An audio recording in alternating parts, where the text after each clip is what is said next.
This Cubs team just feels different, doesn't it?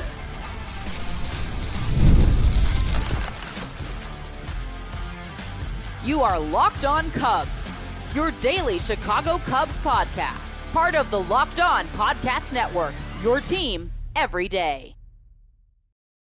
Locked On Cubs, part of the Locked On Podcast Network, your team every day, alongside Sam Olber. I'm Matt Cozy. Sam and I are lifelong fans, taking our passion into a discussion with you on all things Cubs. Thank you for being part of the show and making us your first listen today. And the best way you can help us grow the show is to listen to us or watch us every day. Through 15 games, the 2025 Cubs have the same record at 9-6 as they did in 2024 and 2023. The 24 team started 17-9, and the 23 team started 12-7. As we break down how they're doing so far, the starting rotation has been average, ERA of 4.15, ranked 16th in baseball. Bullpen has been bad, ERA 4.97, ranks 25th. And so, as we've outlined throughout this week, the biggest differences have been defense, base running, and Kyle Tucker. On Fangraphs, they're first in baseball in fielding above average and first in base running above average. Last year, through 15 games in those categories, they ranked 22nd and 28th. We got a lot more info here for you as well. Sam, despite the same record now for the third time in a row, this year does have a different feel to it.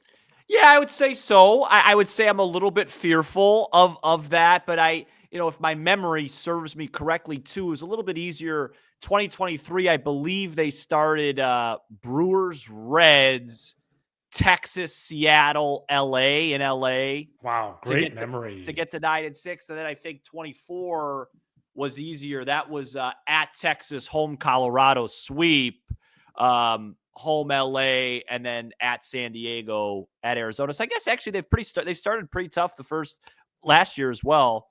Yeah, I don't know. I think it feels different because of everything you said, man. I think Tucker is the poster boy for it feeling different. I think having some younger guys that give you a little bit of juice.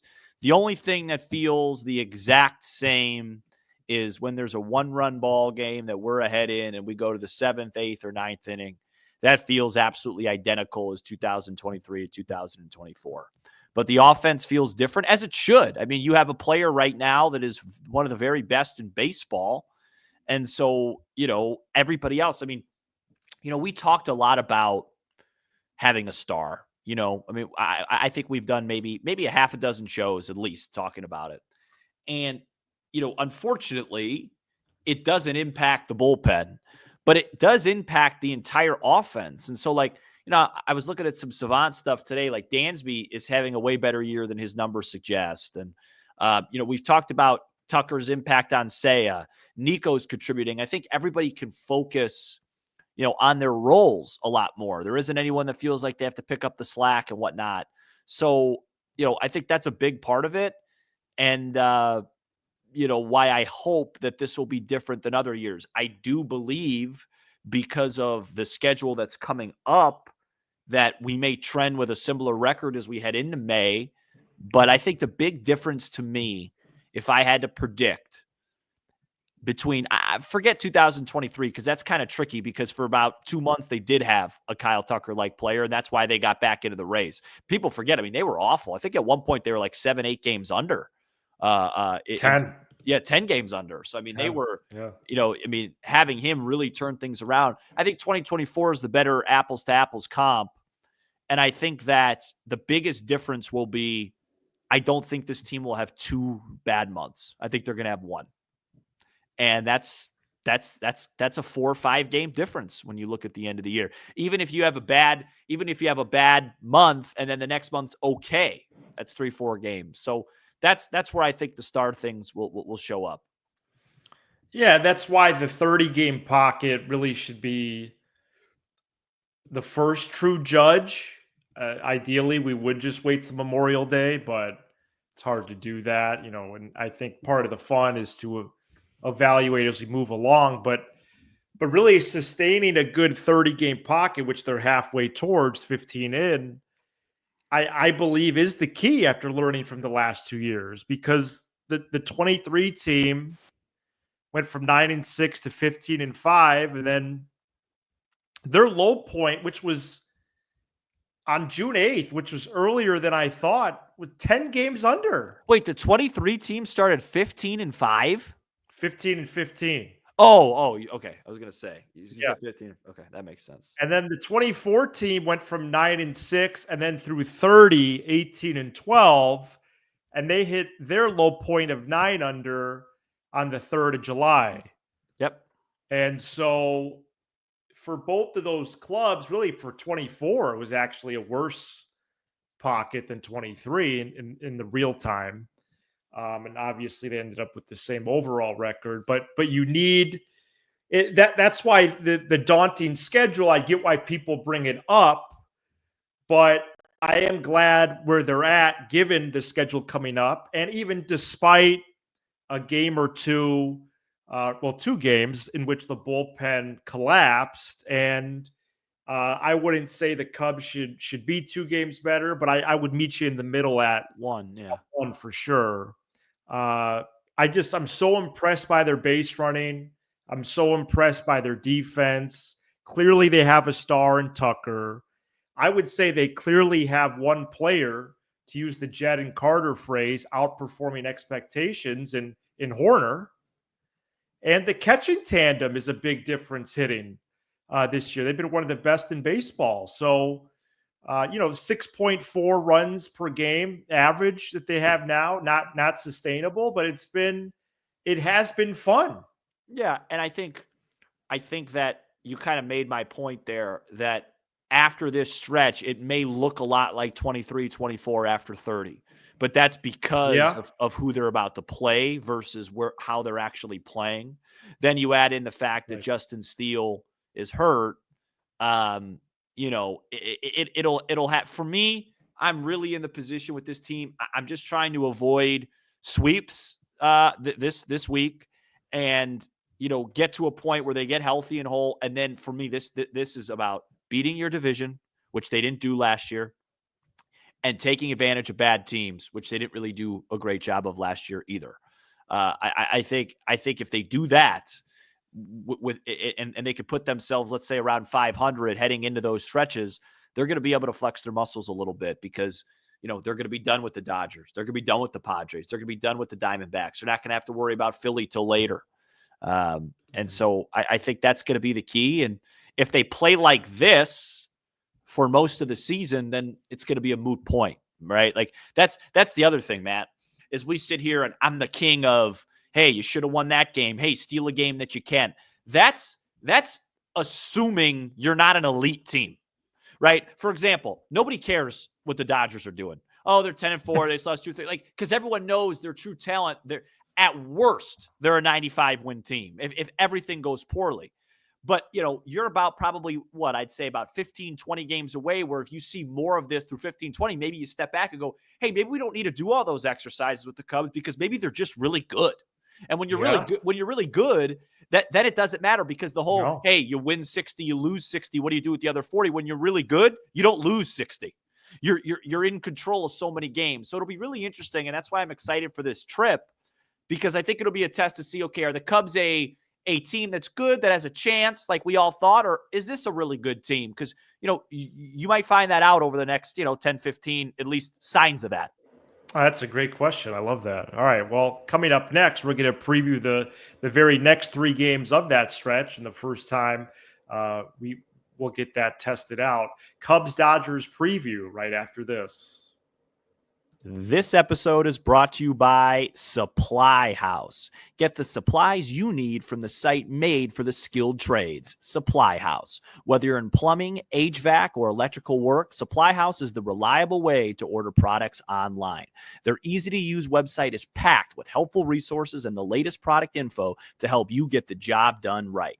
Plus, with a complete inventory of over 200,000 parts from 400 plus top brands, you'll find exactly what you need delivered fast from coast to coast. Need help with an order? Supply House offers expert support and industry-leading service, so you'll always talk to a real person. And for trade pros looking for an extra edge, they're free. Their free Trademaster program offers exclusive perks like a dedicated phone line, free shipping, and discounts on every order. Thousands of skilled professionals are already taking advantage. Now it's your turn.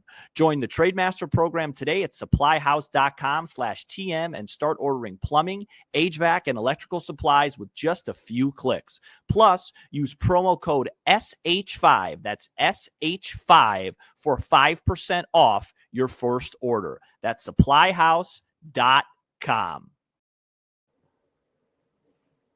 Cubs Dodgers begin a 3-game series at 9:10 p.m. Central Friday, and you Back can out watch west. the game with Sam. It's going to be Matt Boyd against Yoshinobu Yamamoto.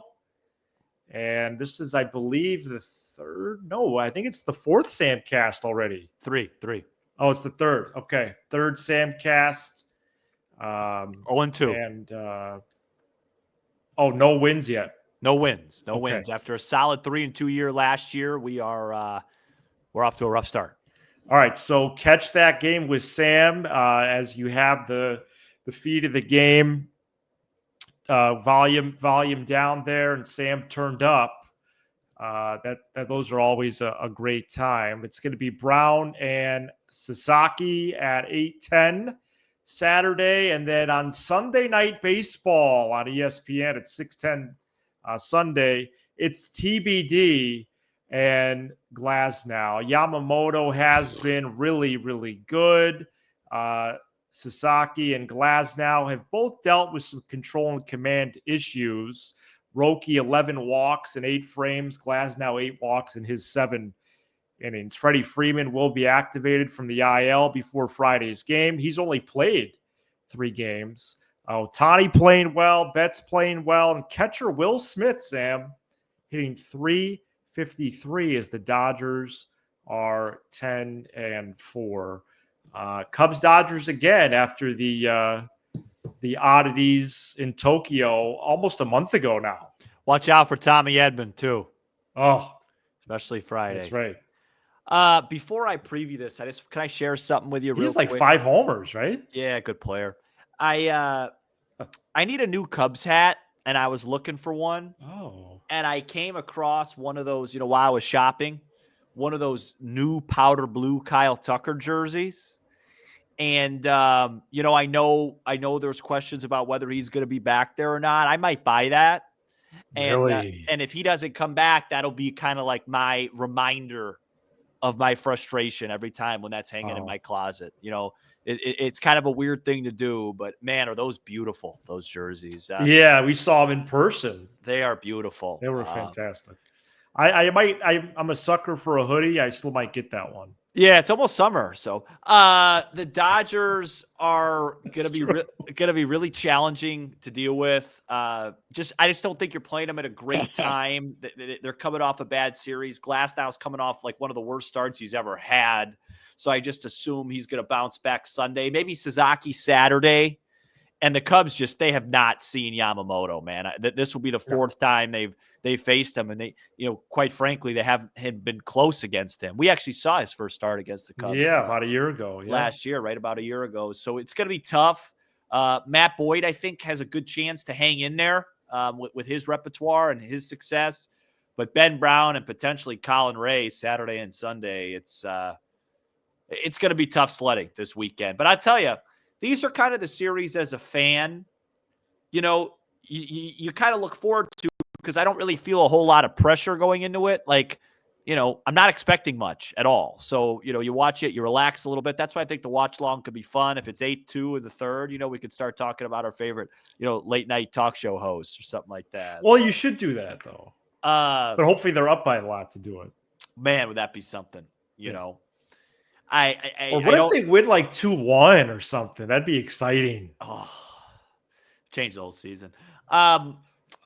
I didn't appreciate how the Dodgers, and obviously it's just the luck of the draw. They mailed it in DC. Dustin May, just say it.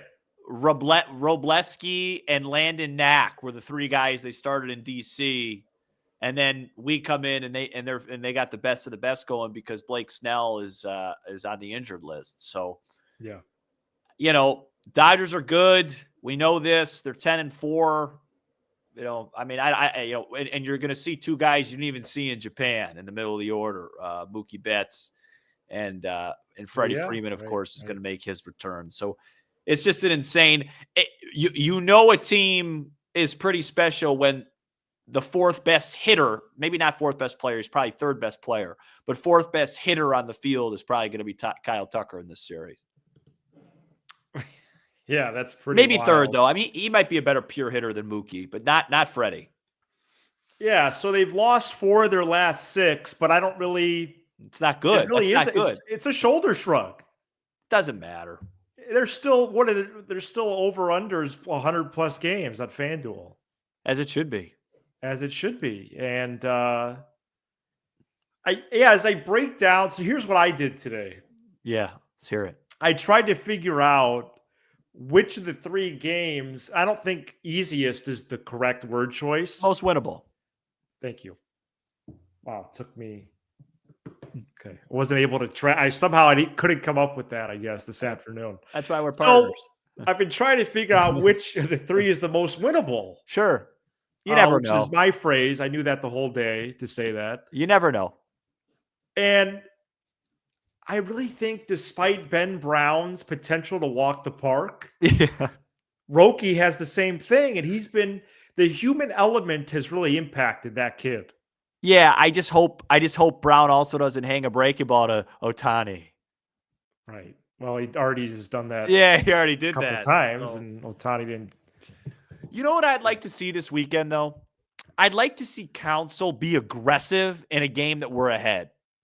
So, like, let's say hypothetically they get beat 5-2 on Friday, and then they're ahead 3-1 on Saturday. That's when you go, all right, we're gonna go. You know what, Ben? You've thrown Stack the ball up pretty well, but let's get to Keller here quickly, and then go to Hodge, and then pray for Presley to get that he spins off a couple curves that actually spin. Yeah, so I think Presley he still have 2 strikeouts. That's the same as an ace position player that pitched the other day, I believe. Yeah, I don't think he has a whole lot, but it'll be a tough series. Tough series, good litmus test, though. Good litmus test. I really hope Tyone pitches Sunday. Do you? I do, because then he's on a good run. Mm-hmm. And I'm sorry, but I don't want to see Colin Ray or Jordan Wicks. They can wait till Monday. And then Shota gets the extra day for Tuesday against the Friars. I think I'd rather see Tyone in San Diego. More winnable game. Really? I mean, you're telling me you feel great Sunday Night Baseball. Tyone hangs a cutter to Teoscar Hernandez and he hits one out of the stadium? I don't know. So you're you're saying save him for the winnable game Monday? Well, I mean, let's see what Colin Ray could do. Against Los Angeles? I think it's a game that you're probably, you're going to be, Sunday night, regardless, the Dodgers are going to be like minus 190, man. No, it might be over 200. Yeah. I mean, let's minus 190 for Friday. Is it minus 190? Yeah. Oh. It's already minus 190. Sunday is going to be much more. Oh, it's so demoralizing. I think it'll be much more, I guess. So they're going to run out tomorrow. Dodgers are minus 196. Folks, if you need context, that you won't see the Cubs bigger underdogs all year than this weekend. I think that's true. I mean, to a minus 196 favorite. The Cubs were like minus 170 the other day when they lost to Texas. Now, with that being said, the Dodgers have been favorites like that pretty much all their games. As they should be at home. Besides the games in Tokyo. Well, I mean, yeah, and they have their best pitcher going. I mean, he's really settled in. Real quick, let's just do their lineup real quick. So it's going to be Ohtani, Betts, Freeman, Teoscar, Will Smith, Edmund, Muncy, Conforto. And Conforto, who won't play against Boyd. And Miguel Rojas, I believe. All right, coming up next, we take a whip around. Go beat them. We shock the world. The NL Central. Stay tuned. All right, updated NL Central standings right here, fresh off the Brewers' big loss to the Colorado Rockies on Thursday. Sam's going to recap that entire affair in just a second. I watched it, yeah. Cubs are 9-6. Brewers are 7-6. Cardinals 5-7. Pirates 5-8. Reds 5-8. Both Centrals, both leagues, kind of mediocre, to be honest with you. The Cubs, though, clear leaders of the pack, at least so far, as the Brewers now match the Cubs in the loss column. Brewers are 7-6, but their PyFag record is 5-8. Of course it is. They always play above their PyFag record. Yeah. You know, so I watched that game today, or at least I had it on. First of all, don't look at the score as a game the Brewers should have won. They had the bases loaded, no outs. They had the bases loaded, no outs twice. It was a 3-0 count. They scored 1 run combined. Wow, that's demoralizing. But, you know, they haven't played anybody yet besides New York, who they got swept by. They took 2 out of 3 at home against Kansas City. Congrats. 3 out of 4 at home against a Cincinnati team that I'll talk about in a second. That I haven't been impressed with that team in 2-3 years as much as people like them. And then they went to Colorado. So, again, a really big weekend of baseball. Very interested to see how they fare in Arizona. I want to watch some of that. I want to see how that looks on the screen. You know what I mean? I'm curious. But, when you break down the NL Central, Matt, I break it down like this. Every team is flawed. Starting with Pittsburgh, that's pretty much flawed everywhere. Starting St. Louis, they lack a star offensively. But to me, their biggest problem is that their starting pitching is just so mediocre. Cincinnati, we've talked about it. I'll mention it again. That offense, now that McClain goes to the IL, I mean, you look at that lineup, they have a really good pitching staff. I've been a fan of Hunter Green for a long time. He's having his coming out party. He's one of the best pitchers in the game. I like Lodolo as well. I think they have Andrew Abbott coming back soon as well, too. They got a good staff, but that lineup, I can't see that lineup winning 87 plus games. I just can't. Unless McClain and De La Cruz just knock the cover off the ball. And Milwaukee, they have some high-end talent, of course, with Churio, Yelich, Contreras, a lot of speed, but they're starting pitching. I mean, they need Woodruff back. I mean, they already had to make a desperation trade. And then, of course, the Cubs is their bullpen. And now maybe we steal out a little bit of starting pitching. So every team's flawed. It's just going to depend how you manage it. But it is frustrating that Milwaukee continues to outperform what the metrics say. I mean, even today, they're always going to do that because of their speed. Like they had so many infield hits today. They had a couple errors against them today because of that. But I think the Cubs have kind of figured that out too with the speed. So we'll see. But, I feel like a broken record. I feel like it's deja vu because I say this every April.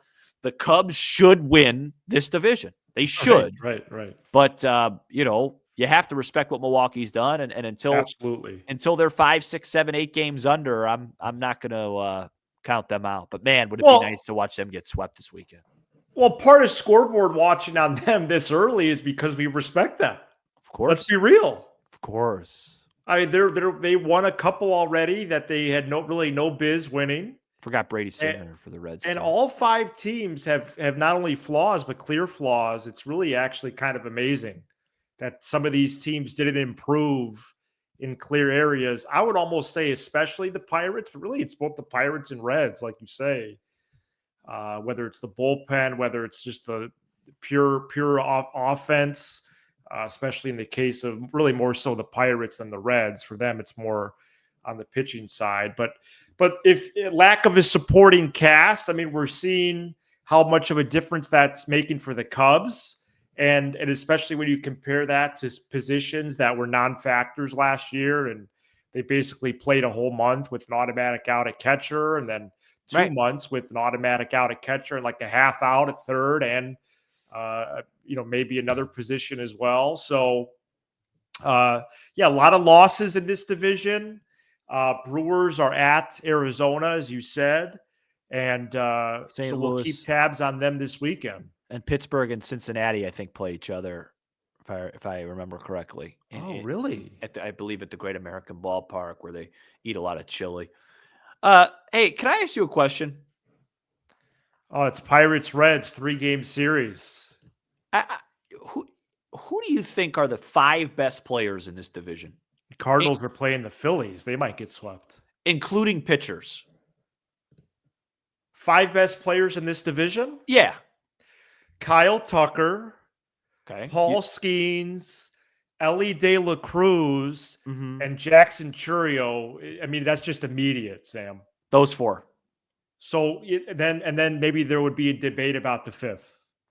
Yeah, and so I think if you're a Reds fan, which I don't think you are if you're watching this, but maybe you are, to me that answer has to be Matt McClain if they win the division. That he has to be the 5th best player in the division. Yeah, that's high. That's high.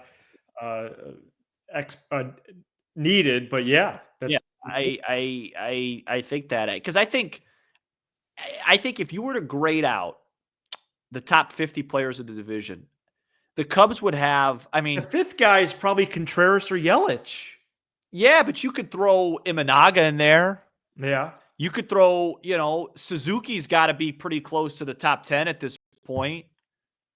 Top 10 in the division. Yeah. I mean, our guys should be littered all over that list. I know. I agree. The only problem is you won't see any of our relievers. Hey, last note. No. I have a note too. You go first. Who would be the highest reliever? Would it be Halsey? Yeah, because of last year for sure. Okay. For sure. You see what happened to Cody Bellinger this week? Yeah, so it's funny. I have an old Cub note as well. Yeah, he had some bad wings, man. Bad wings. He said he'll not eat wings for the next 5 years. And I don't blame him. And he said they were regular bone-in wings, Sam. No sauce, no rub.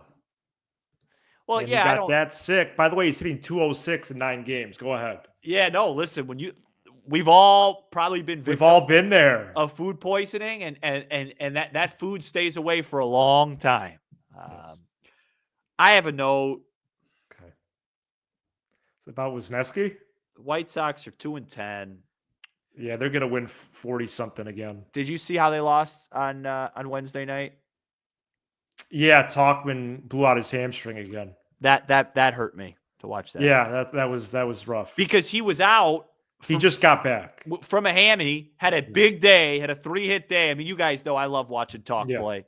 Yeah, it was rough. And then he blows out his ham. I mean, that could be 3 months. I mean, that was he might not be back till like late summer. And one of my goals for him, just because I'm a fan of his, was to play himself to a contender the second half. And now that probably is unlikely. But man, that White Sox team, and the day before they lost on a walk-off walk. I'm serious. I have so much respect for the people that cover that team and continue to stay professional every day. I mean, one of the great broadcasters. Shout out to Todd on Locked On White Sox. And how about Len Casper? Sure. What? How is he there, man?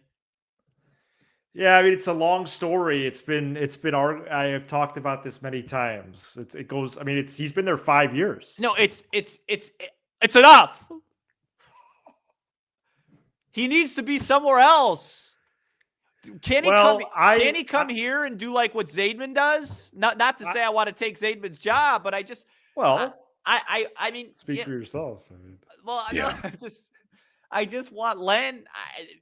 a talent like that. Well, should not Sam, be I doing- have some encouraging news. Him and Pat Hughes' contracts are aligned right now, so there might be something in the works. I really hope so, because They expire at the same time. So when- if Pat when is that? retires, then you are going to have a free agent available down the street. Just saying. and when is that year? 2026 Well, that after the might- 26 season. Well, that's just gonna be the last year of baseball. Also, Boog's also a free agent after 26 if Len wants to do TV again. Wow.